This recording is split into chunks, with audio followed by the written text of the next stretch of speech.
The late afternoon sun hung low, casting long shadows across the Adirondack foothills. The air was crisp, biting into exposed skin with the faint smell of decaying leaves and damp earth. Perfect hunting weather. Miles adjusted his grip on the rifle, eyes scanning the dense trees.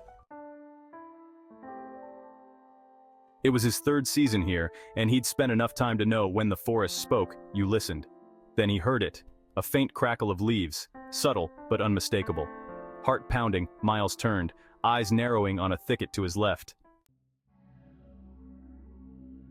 Emerging quietly, the silhouette of a magnificent 8-point buck appeared. Its powerful form moved with caution, dark eyes alert, nostrils flaring. With steady hands, Miles raised his rifle.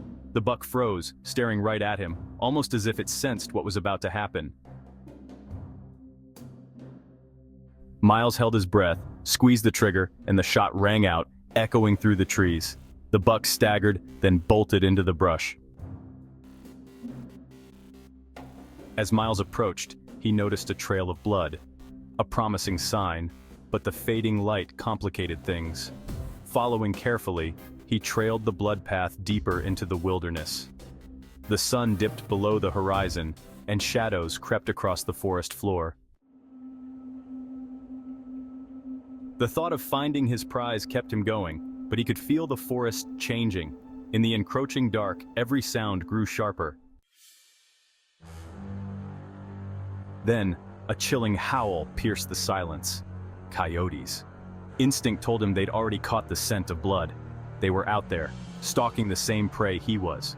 A few minutes later, another howl answered, closer this time. He moved faster, adrenaline pushing him forward. Just as full darkness set in, his flashlight beam revealed the buck, collapsed in a small clearing, its glossy eyes reflecting the dim light. Relief washed over him, but only briefly. Another howl, much closer, echoed around him, followed by the sound of rustling leaves. The coyotes had closed in. Miles gripped his rifle, ready to defend his kill. He knew he had to act fast. Wrapping a length of rope around the buck's antlers, he began the grueling task of dragging it back, muscles straining with every step. The coyotes circled, their eyes gleaming in the dark as they trailed him, staying just out of sight but close enough to unsettle. With every pause, the pack grew bolder, inching closer, their low growls blending with the whisper of the wind through the trees. Each step was a race against his own fear and exhaustion. He kept moving, driven by sheer will and the stubborn need to hold on to his prize. After what felt like hours, Miles broke through the tree line, finally seeing the familiar glint of his truck's headlights in the distance. The coyotes, sensing defeat, melted back into the woods, their silhouettes vanishing into the shadows. Exhausted but victorious, Miles took one last look back at the forest, heart still racing. He'd won tonight, but he knew the Adirondacks always kept secrets. Some he was lucky enough to leave behind, others that waited patiently, lurking in the dark. We hope you enjoyed this story. Help us grow by giving it a thumbs up and hit subscribe. If you have an idea of a story you would like to hear, please comment below.